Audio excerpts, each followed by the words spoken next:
Hey, it's Isaiah Salmonte Gregorio. I'm back with another one. So in my previous one, I remember I spoke about Catholic retreats. How did I build up to get to a position where I was dealing with religious matters and religious purposes. I also spoke about what happened during 9/11 and the bridge between how did that transcend from World War II all the way to 9/11, and what were the suffrages that was a part of that, and what did we go through as a group of people and community. So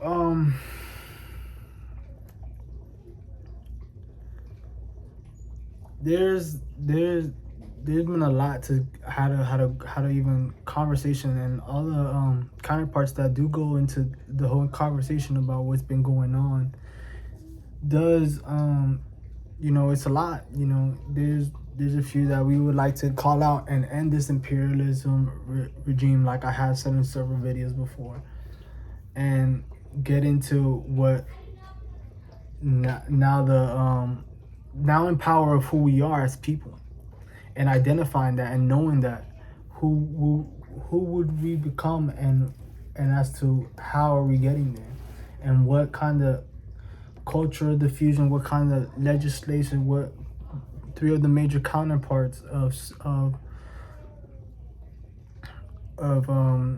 building a country when we get there. So first off, we would like to identify what was imperialism and what was that about. So I'm going to look it up.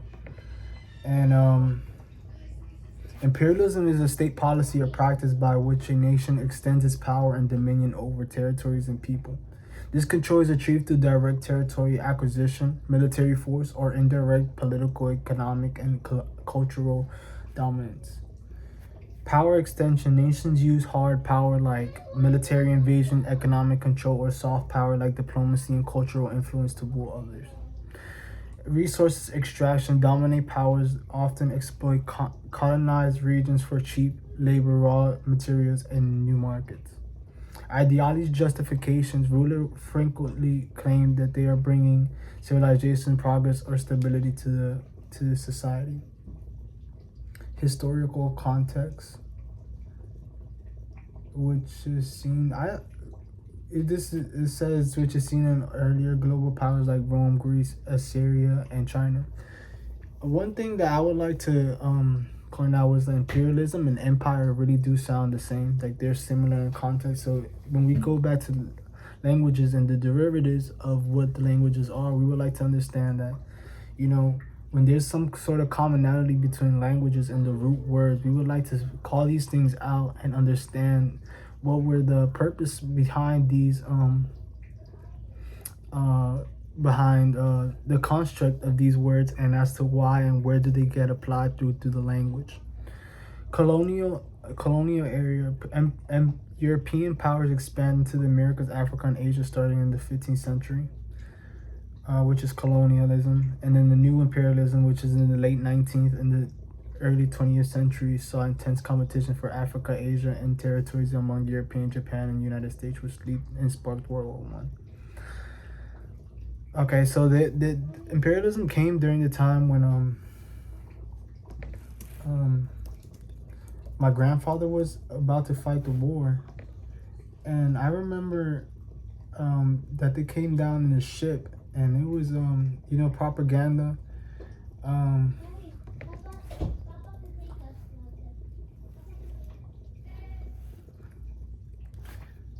And from what the propaganda shows, it shows like a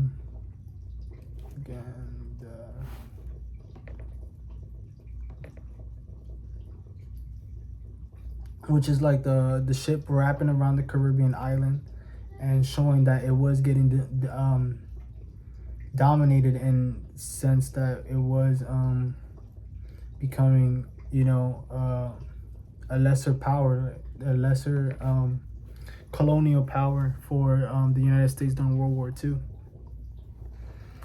And during this, nobody liked that. Nobody felt like the need as to why we were going through this during World War II, especially during the fight against Hitler and the communism regime, and as to why we were being held. And some questions I would like to ask about what was speculated during this time was, were we invited to fight in World War II with Americans?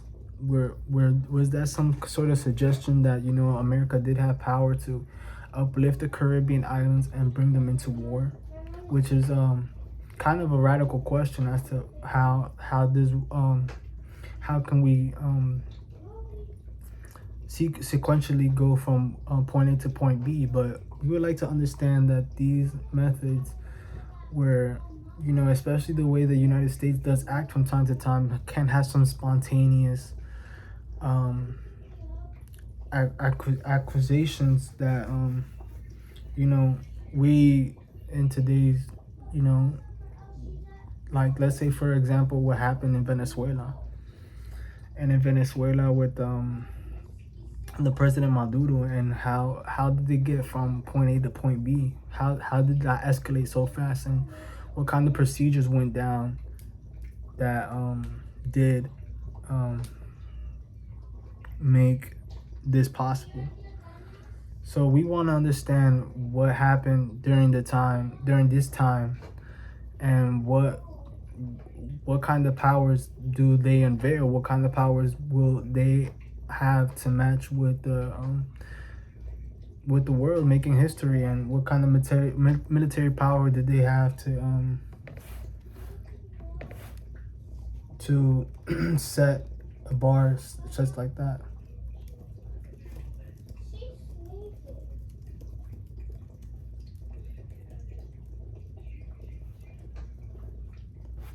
So it was Theodore Roosevelt who was inherited an empire and making Santo Domingo in his foreign affairs. So the presidents who were involved were Woodrow Wilson and Lyndon B. Johnson, and this was during World War II.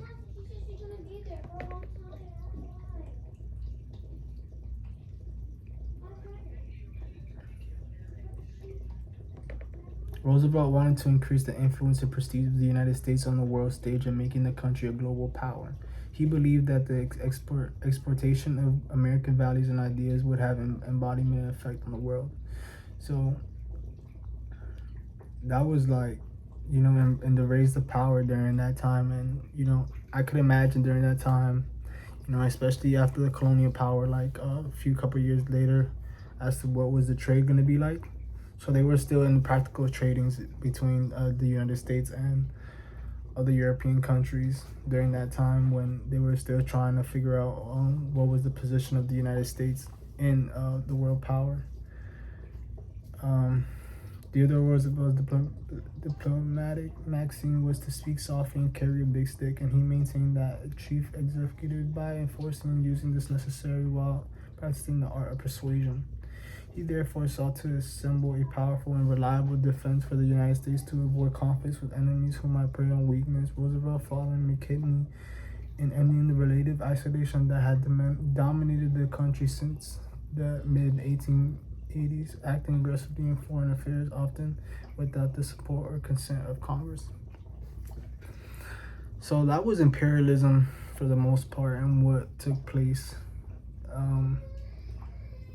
during this, not only across the Dominican Republic, but I've also heard or seen some people make relative notions that imperialism isn't only going on here, but it's also going on globally in other countries, unless other third world countries, second world countries that then, say for example, they said something about which I was just posting this on my Instagram, but it was about Zionism and and the Taliban, and what kind of control did they have, which was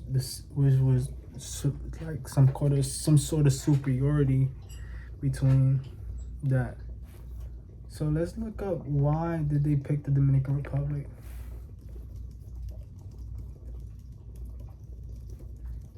What was it so important about the Dominican Republic that they picked the Dominican Republic to have Imperialism.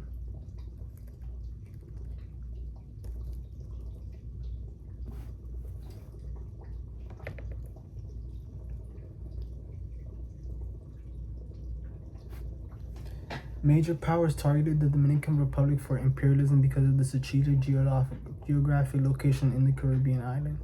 Valuable agricultural resources like sugar and tobacco, and political, financial instability of local governments. The Caribbean Gateway. The island of Hispaniola sits in the middle, which I'm still surprised they call it Hispaniola. Or I'm guessing at this point, I don't know when this was written, but it's gonna be too long because of the kind of wording that they're using. But the fact that they're still using Hispaniola is like, and the Greater Antilles, making it a critical naval and military checkpoint for controlling Caribbean islands. The Panama Canal. So the United States dominated the region in the early 20th century, meant protecting maritime approaches to Panama Canal. Buffers against rivals, major powers intervened to block rival empires such as European nations or Spain from gaining a military foothold in their backyard. Constant fear of invasion. After gaining independence from Haiti in 1844, internal political factions feared of reinvasion. Some leaders even invited foreign annexation, such as Spain in 1861, to guarantee protection and order. Chronic debt to foreign banks allowed outside powers like the United States to step in. Dollars diplomacy to take over custom houses, collect taxes, and manage the nation's revenue by force. That was more so, which at least I'm not gonna say Dominican Republic, but my grandfather was pro-black, black excellence. So you can see as to how this was like the beginning of what they were planning on doing. And with Haiti, we had a lot of during the time, a lot of correlation with Haiti, and this was like early in my childhood when we had early significance to Haiti and what kind of powers were they raised there, and what kind of gifts or assistance that was given that did lie in Dominican Republic and Haiti. Now what after hearing all that, especially during the war and what political reign was during that time when Haiti was trying to take over Dominican Republic from during that time, which Haiti was the first liberated country and was one of the first black countries to be liberated from colonialism from the French. And that was President I always forget how to say his name, but his name is President and there's their thing is in French, but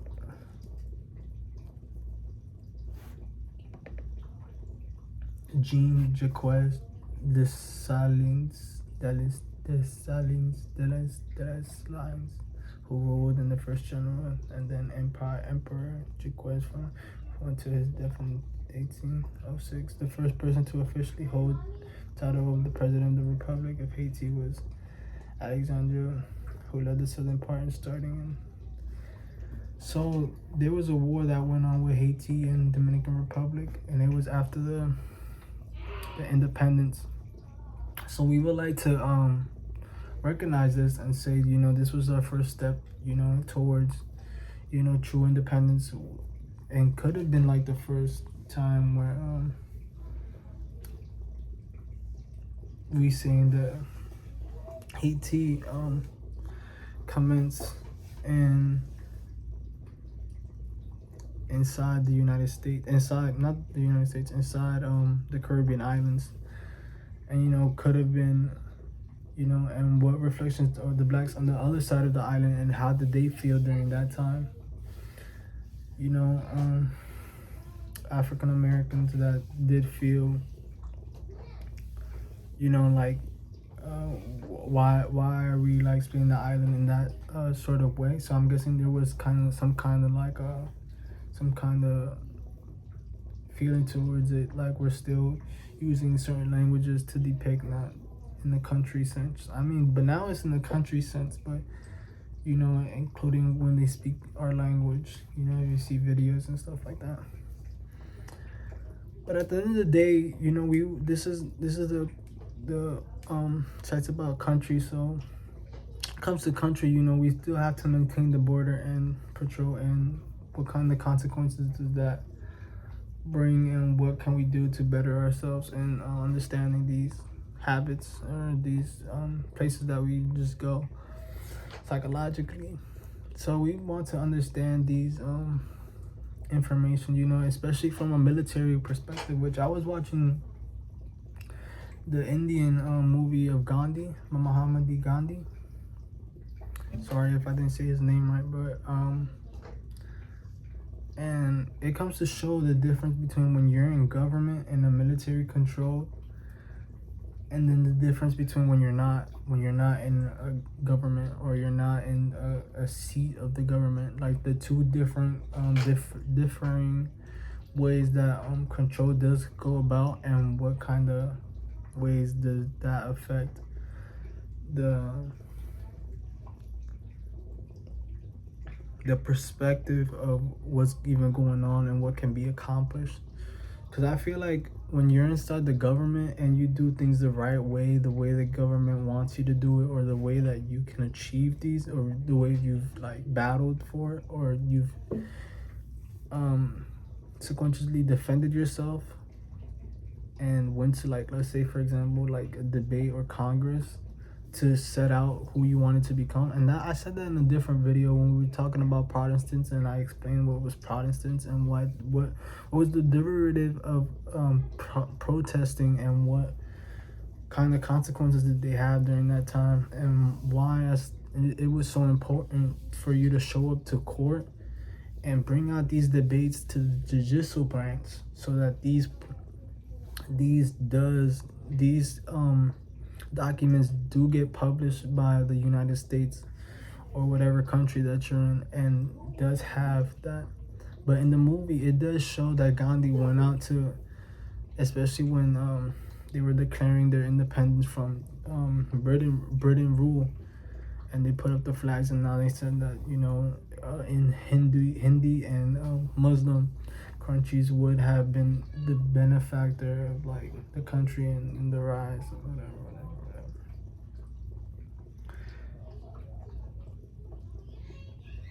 And what can be done. So it was huge when they did it. It wasn't anything like that. Gandhi was an attorney, so he was huge. He did proclaim a very educational and very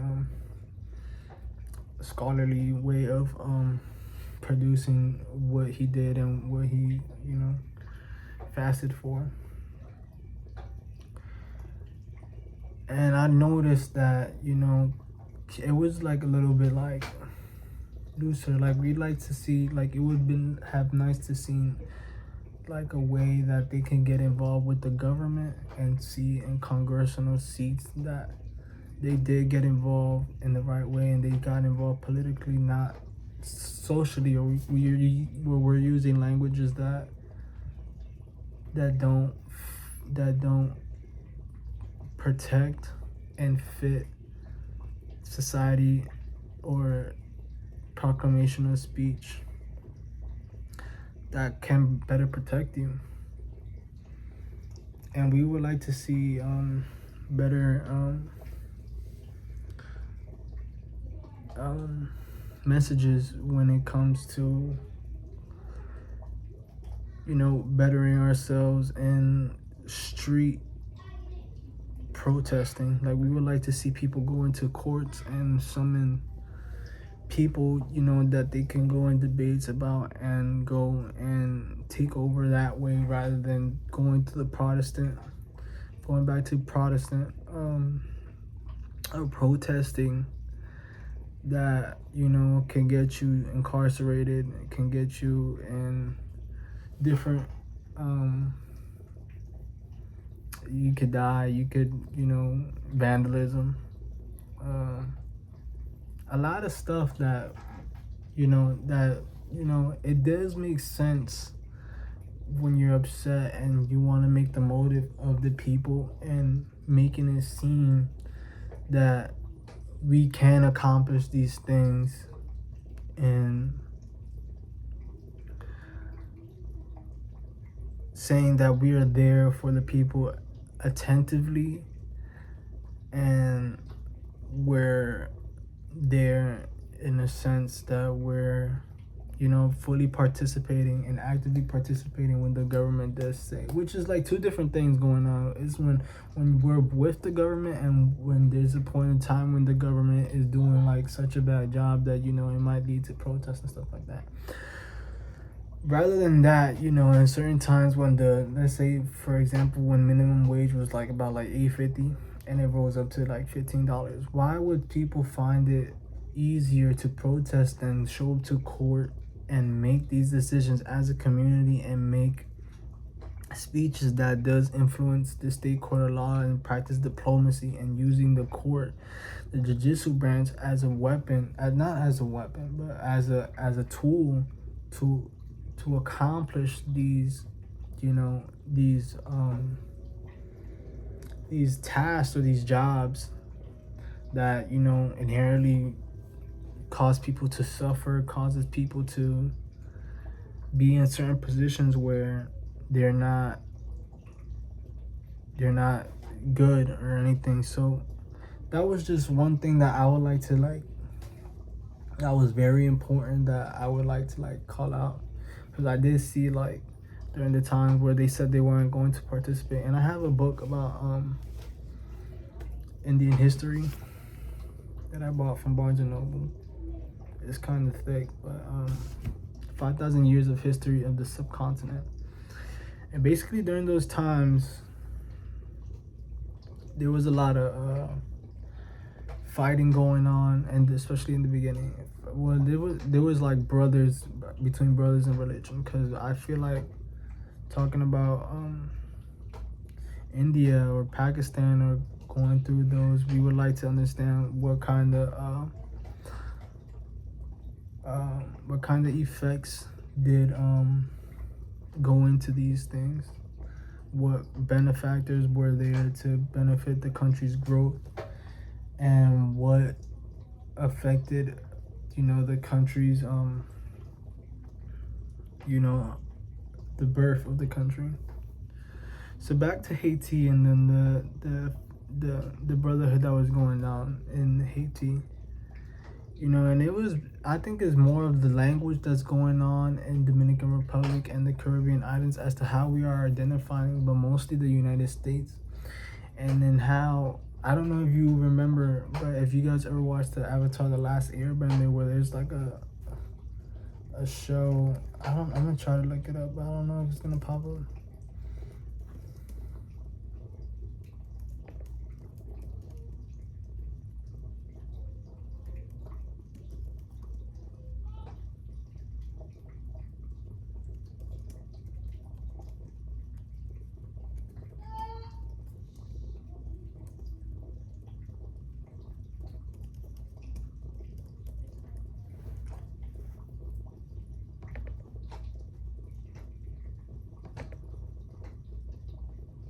And there's like a point in time where Will you you're party talking, with me for your birthday? You're the star of the show. and This party is ready to go, and you're the they brought miss this on out. yourself, you know. We could have returned. Fathers, with my mind I seek ways to better my country, and with my feet firebenders, fire lord, blah blah blah blah. Oh, it is here. And they're missing out, basically, they miss out on basically key parts of history, and they're basically just embedding these particular parts in history and stuff like that.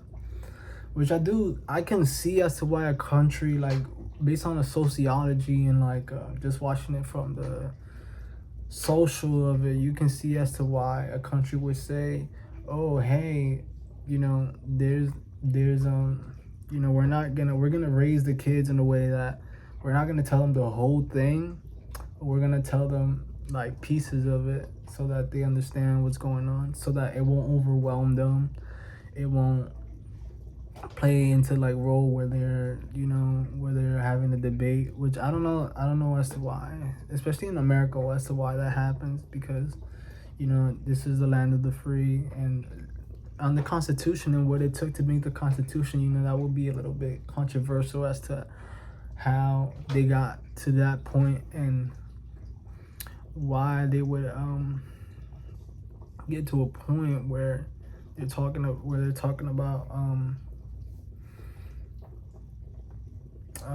where they're not mentioning these facts, and we're going into like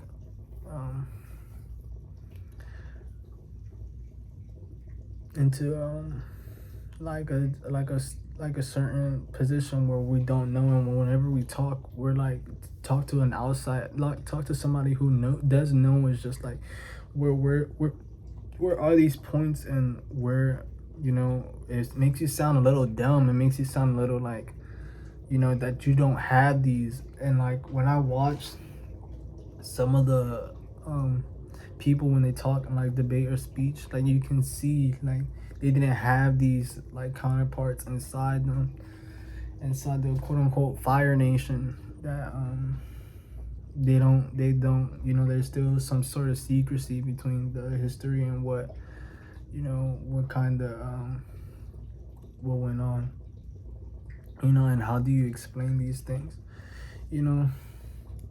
Hilarious to mock our So I'm national gonna watch oath. it for a little We'll bit. It's begin only with a like pop 6 quiz minutes. on our great march of civilization.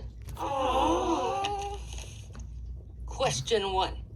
What year did Firelord Sozin battle the Air Nation Army? Kuzan? Is that a trick question? The air nomads didn't have a formal military. Sozin defeated them by ambush. See, Well, like he I don't says, they never had a military. The air nomads never had military. They were defeated by ambush. So that was like something like, where was that? And then if something like that comes out, in a conversation, for example, how would these conversations go? And what kind of You could possibly know more than our national history book, unless you were there 100 years ago. plays were I'll in just there? write down my best guess. So where were these? When that was a big benefactor in the beginning.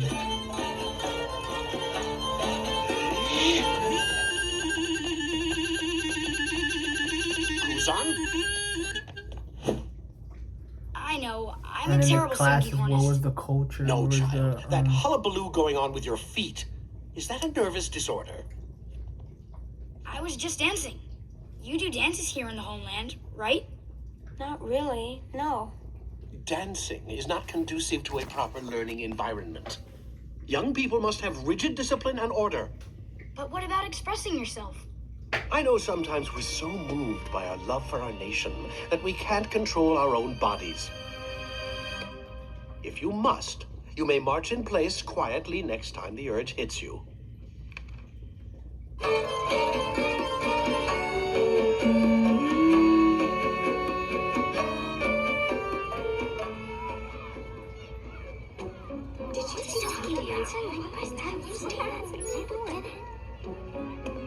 Hi, Kuzan. I really liked that crazy dance you were doing. Thanks, Anji. I can show it to you again if you'd like. What'd you say, colony trash? You're gonna show her something? Just some dance movements. Nobody shows my Anji anything, especially movements.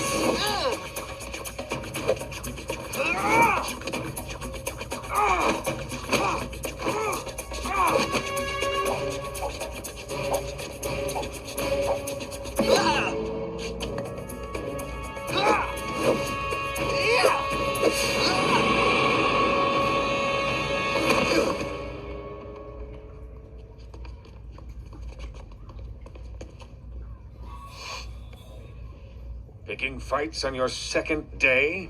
We need to have a conference to discuss your punishment. Bring your parents to my office after school. Parents? But Don't be late.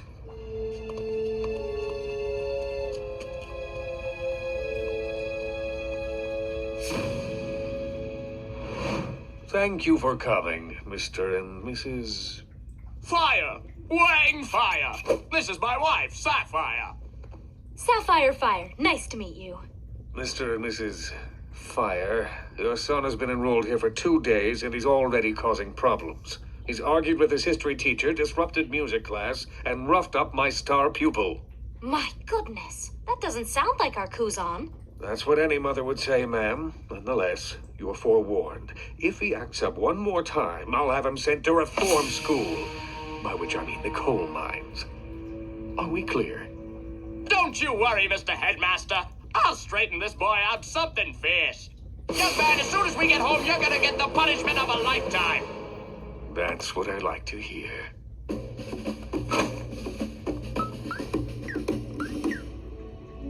Orange is such an awful color. You're so beautiful when you hate the world. But that's like a little bit as to what I was trying to talk about with just to pick like the language that we're speaking or like culture that we're going through or the history that we were going through. And I think during the time of 1400, this is the time when we're even picking up the word of the of the derivative of black or negro. And these, when you talk about language and the enrichment of language, we want to be a little bit more like, what kind of tools are we using to identify these languages, and what kind of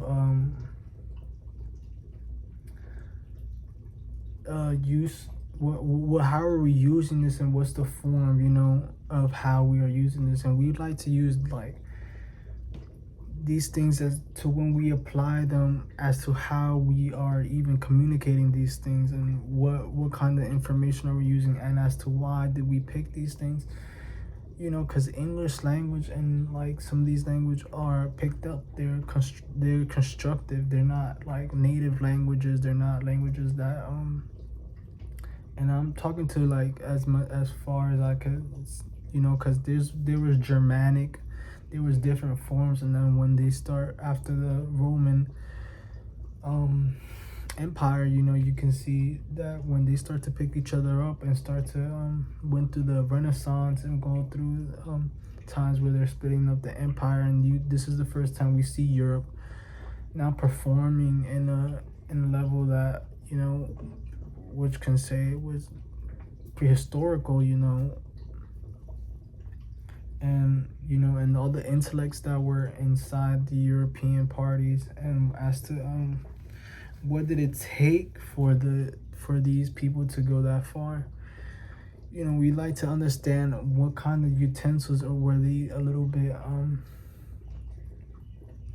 how do you say, like on the edge, or like too excited, or like just on when they were inventing these things or coming into customs with these things. And I wrote down to pick on somebody objectively and the effects of language and the lack of words used to describe certain topics. So I would say we do like some sort of description on words, and as to how we are describing these things. And when you pick up the whole entirety of the language, you can say, we only have like, and this is for the more advanced people in society. When you talk about like the politicians, and what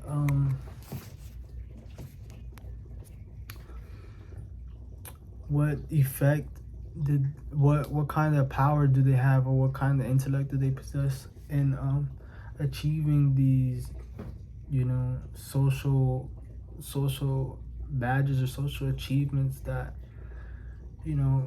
go to as far as making words like and for the older people who are involved with constantly going into college and reading and performing, that do get these words approved, which I looked it up, and what was the process of making new words. We got to be a little bit more open-minded. Native American language may have us pinned down to the ground with that, because as we go, we're gonna need more words to describe these things. And then the lack of objectively using this language, like the word, like I mentioned earlier, was like negro, which how has that affected, and why was that such an effect? And if you're as far as of learning these things, to the fact that there's even some people who have said the idea of what's that called, saying that they're not black, they're to associate themselves with like race or color is not a thing anymore. It's not a thing, according to Western ideologies, as to like how do we, not like, let's say for example, like I said, like azante, which means like sparkled face, sparkled face, or specked face, and us understanding and it not being in the effect that it was about like trying to pick or grab, but more like giving it to you. When we're trying to call somebody out, especially like, let's say for example, when we be like, oh, negra bonita, negra, these are things that we're trying to grab. You know what I mean? We don't want to have to grab people, we want to have to pick, but we want to have to give to them.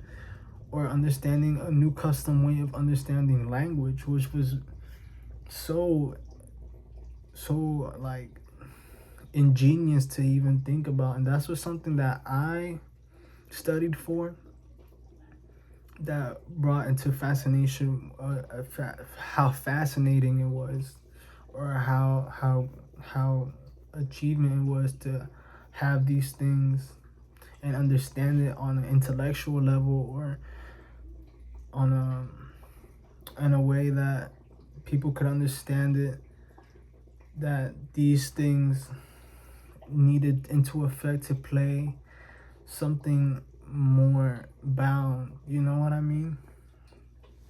More binding, more altruistic, more that delivered these languages to describe topics, and that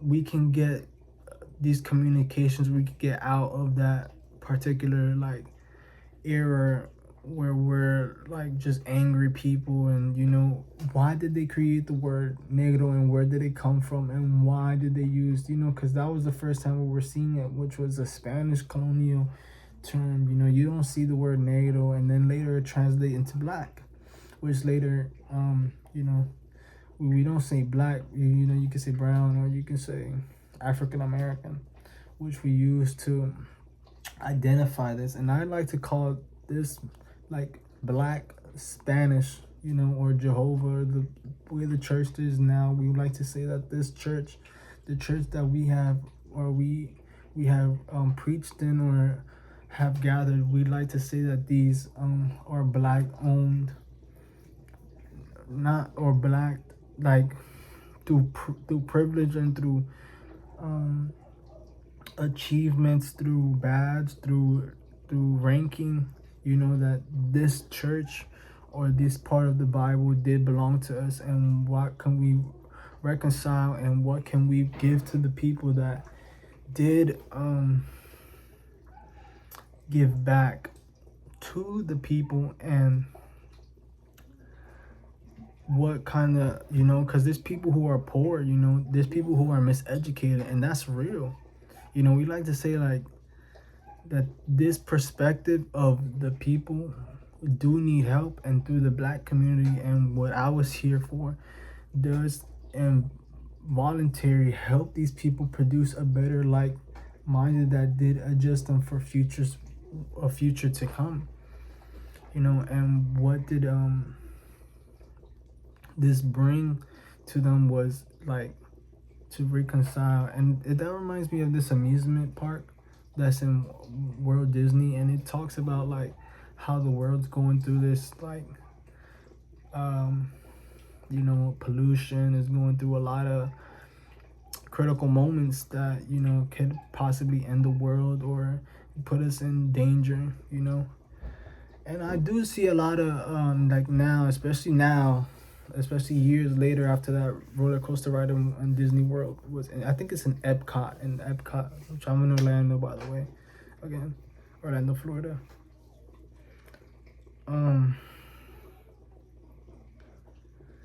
And what did that have the effects of bringing like obesity, you know, and certain types of levels of that did have the effect on these people. So this is even to help out white people, you know, understand or figure out, you know, a way that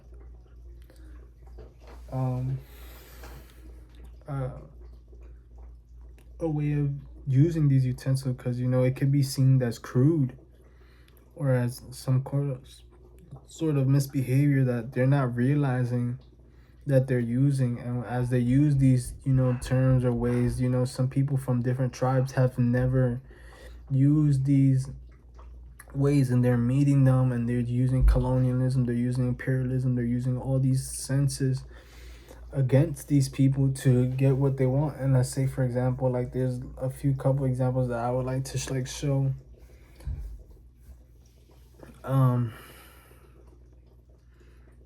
Like, let's say, for example, the start of let's say, for example, like how these styles or how these have went down, and not at, and these are articulating at a height that it's like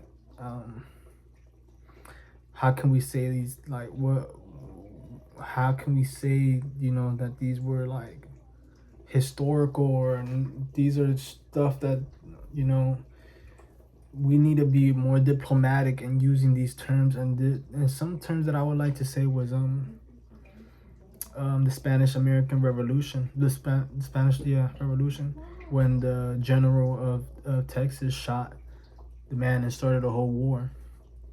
There's another one in the Caribbeans when they just go and shoot people, when they go and shoot the people, and or in Thanksgiving, which I don't celebrate Thanksgiving, but when they break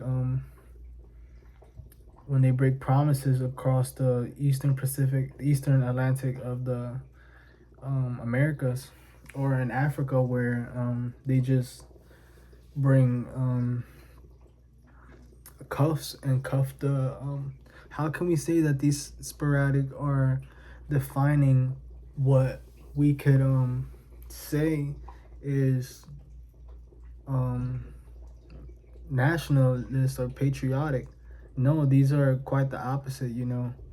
We're not here to say, you know, to bring out these things. And this can be like so inconvenient for the United States, or so inconvenient for so many people, that, you know, you're now dealing with these things. And, you know, let's say, for example, for white people, when they go home, the soldiers go home, and then they say all these things, you know, there's poor people, there could be some existence of poor people inside these states, and have to reconcile for what these people have done, for what the military have done, or what these journalism, or adventurers, or the how do you call it, when somebody the scouts go out to sea, you know, now it's stained in what they have done. And these were very primitive ways of articulating or analyzing these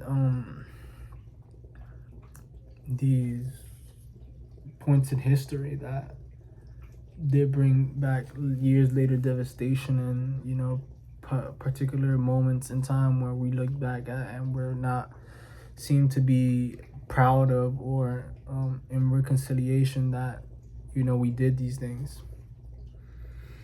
So that was something that I wanted to talk about, and what were the lengths of how far it would go into effects of people, and what were the acts of man that put these things down. So that was, you know, it deals with the language and culturally what we're seeing that is acceptable, and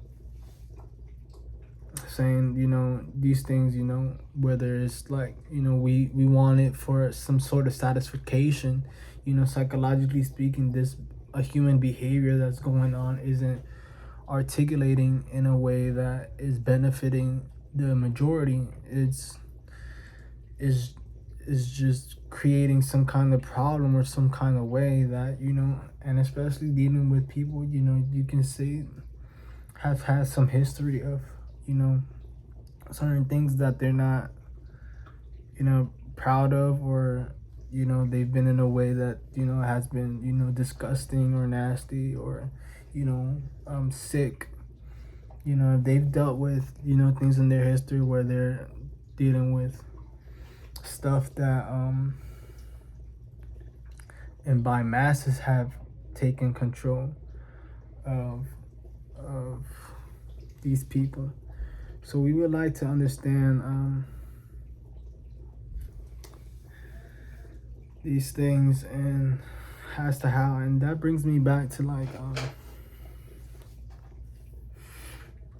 how, you know, how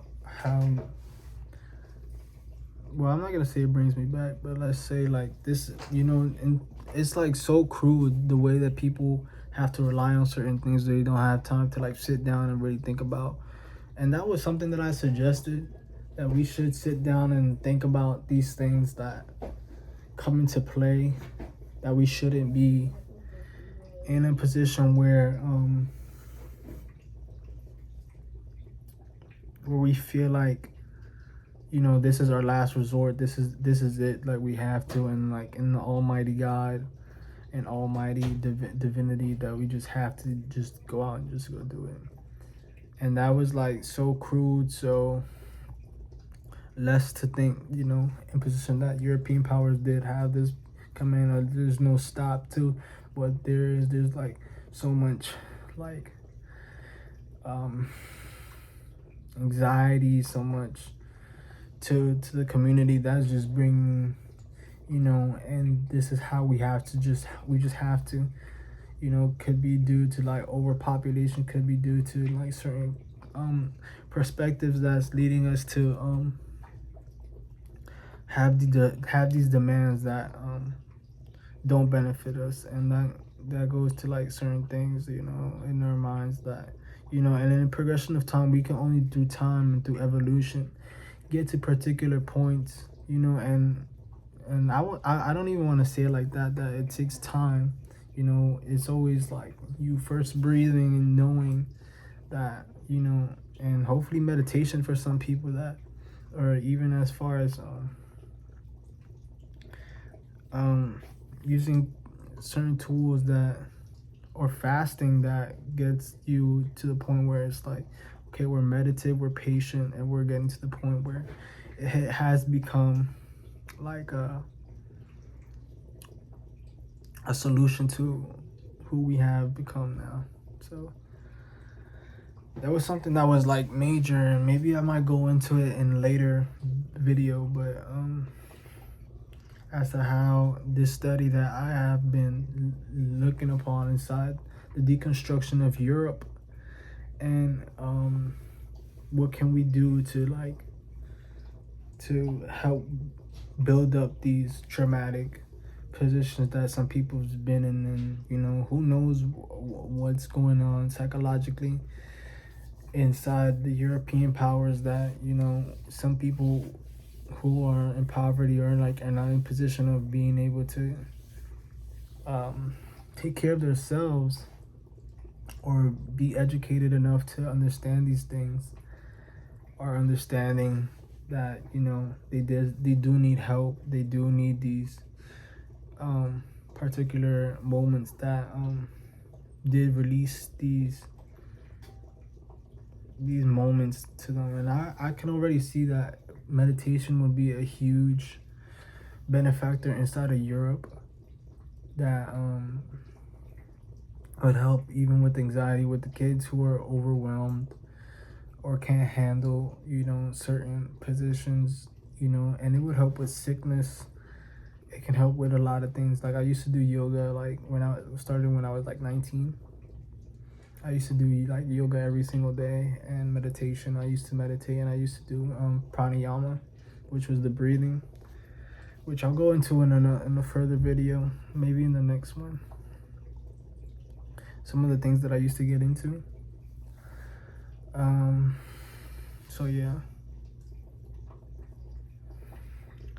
Another thing that I would like to talk about was the Donald Trump relationship that I have with Donald Trump, and at what age did I meet Donald Trump spiritually, and what were the contexts, what were the messages, and what were the context behind that. So you already know that my grandfather was the commanding general of Dominican Republic. So I did have a position inside the United States that was huge. So when I met Donald Trump back in 2004 I met him on the highway, which was the Major Deegan inside of New York, near his tower, his hotel, which is located near my grandma's house. It was very close, coincidentally. And, you know, it's right in front of Central Park. So I did meet him back in 2004, and what was the conversation that, you know, we were gonna have. And the white power that was involved with Donald Trump, it was like so small compared to the black led revolutions. It was so small. Like, they didn't have, you know, there's not matters there that are dire, from what I can understand, that, you know, and involved with the blacks who were, you know, in the time, you know, had a better way of understanding these things than the white people, than, you know, our European neighbors or our white American neighbors. And it was just very small compared to what I had and what Donald Trump was offering at the time. And they told us that, you know, in this ceremony, we would have to work together and doing what we had, and, you know, and I was leading because I had majority and he had, you know, small. But it was good. It was you know, it was a battle.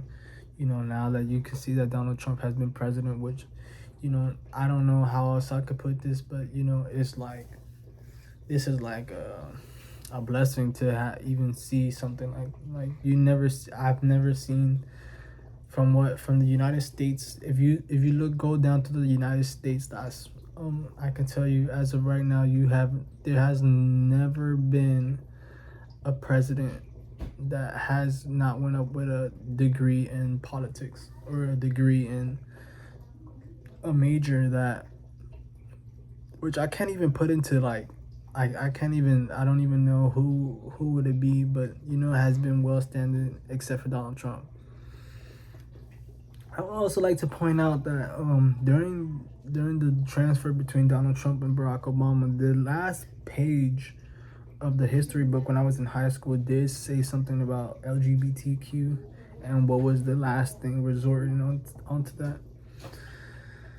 And that leads back into, like, which was like so coincidental that happened, including, you know, during that time, and why was the last thing about, like, LGBTQ, and what was, like, the reference, what was the meaning to that, and why was it like, yeah, we can give it a round of applause and say, you know, it was good, but at the same time, you know, we would like to say, like, what manner is the white people presenting this thing at, and, like, why is it being presented in ways that is not like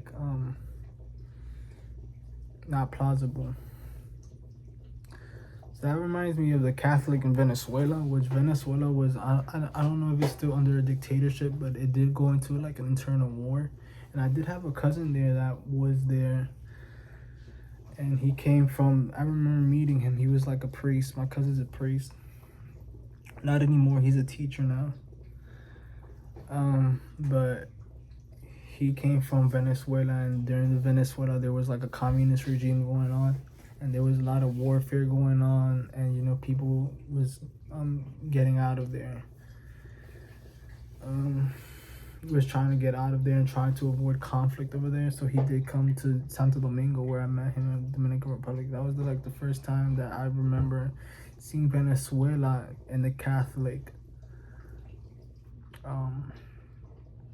religion there, and that was like the first time I've ever seen them. That was the first time I've ever seen them, and I didn't know, but they like compared, and I'm not gonna go into it like fully, but they, compared to my perspective of Catholic religion prior to that, which I was like a full devotee. I've been baptized, you know, I've been to church school, I did my Holy Communion. You know, I didn't get to do my my other one where you drink the blood of Christ, but there was a position where now I'm seeing the Catholic religion in a certain way, and my behavior now shifted. You know, now I'm starting to do things that before I've never done before, and you know, a lot of hectic stuff that was like, you know, can be seen as satanic, and that, you know,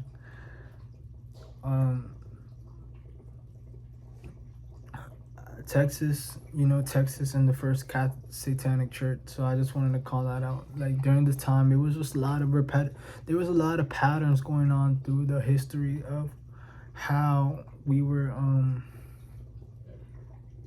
getting through all these stuff, and how were we like in a position where you know, a lot of things were starting to change, and a lot of, you know, and what kind of, you know, you kind of forget that there's other people around you, especially from the Dominican Republic, especially when you see another country. It's just like, oh yeah, we're here, and then you look back and then you say like there's more of like Europeans, or you know, of the belief in a different country, and you're just like, oh shit. I would never imagine for them being there. What the hell? Like what in God's name? Which I was always disciplined, but I never used to say like OMG. I never used to say that. It was like never used the name in vain. So that was just something that I would like to put out there. But you know, in satanic America, we would like to understand that these were like parts of like where I was being I was a part of, not a part of, but as a kid I saw growing up. And you know, as the position that I'm in the United States, you can already tell that I was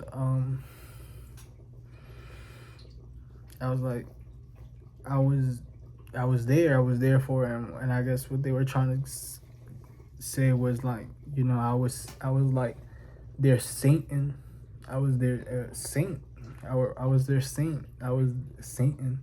I was like the Lucifer that had came from the dark, ready to shed the enlightenment in the America. And I bared that light, and I wove it over the United States. And that was the particular perspective that I was playing in the United States. And what as a kid I was going through, and what kind of stuff that they want me to like go do for them and stuff like that. So I guess it is kind of like and like I never thought I was gonna say it, but I guess I'm gonna have to say it. Like a little bit of like the Jeffrey Epstein files that's or whatever, or the George Washington Bush, because my grandfather has spoken to George Washington Bush a couple times. And I remember in 3rd grade when he came to the United States, they did set up a telegram that did have the communication of PSMS 15 environmental studies, where I went to middle school and elementary school at, and where these, like, I guess he was saying how this would be the school that they would have been selected to participate or informal, transfer some of the files that, or some of the, the powers into or across to, New York City. And at the time, this was all going on in New York. None of this is going on in Florida. So, like, when I came to Florida, which when I was 17, a lot of things were different. And I forgot to say, but in Florida, I actually saw my first Freemasonry lodge. Now, I don't know if you know what that is, but that's like a lodge where a group of men go and preach.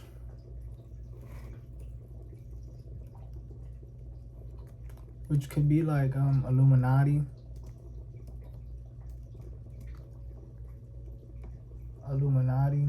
And there's a couple. I'm just looking at this one close to me. There's one in the one in which is called, my place is called like Oviedo.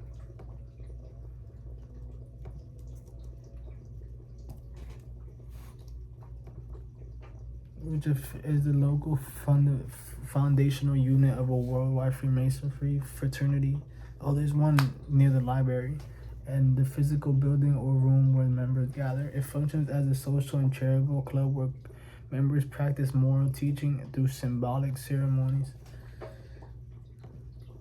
And the term comes from temporary shelters built by medieval stones masons next to the cathedral that were constructing. And over time, the guides turned into social and philosophical brotherhoods focused on personal growth and community service rather than actual stone carving. Local groups hold regular meetings divided into administration, business, planning, charitable work, voting on new members, and ceremony traditions. Members advance through 3 core stages: entering, apprentice, fellowship, master mason, using symbolic tools of Freemasonry to learn life lessons. Lodge promotes brotherhood, love, truth, relief, charity, and moral sense improvement. I remember one time I was trying to figure out, like not too long ago, like a year back, I was trying to figure out what was the Freemasonry all about, and if they were affecting me or anything. So I tried to join a Freemasonry and become a Freemason in the United States, which is in Florida, which is like a huge move for me, because I never knew like anything about that. So I never had, all I could read from books and conspiracy of what was it about, and through what was the result of all that. But we're already an hour in, so I guess I'll end this now, short. Next time I'll speak a little bit in depth to like some of the things that did went on. I know I speak about Haiti language and Donald Trump and some of the satanic church. Next time I'll go into like some of the outsider stuff and remembering some of the stuff that happened to me as a kid. So this is just video like 4 or 5 about what's going on. So may you guys have a good day. Everything is good. Everything's for the best. But thank you for watching the video. Thank you for watching an hour in. This one was a little bit longer, but hopefully as time goes by, maybe I could go to a podcast or, go up, maybe even speak to Donald Trump or any of the religious leaders, political leaders that are now in power. That'd be dope. Thank you, people.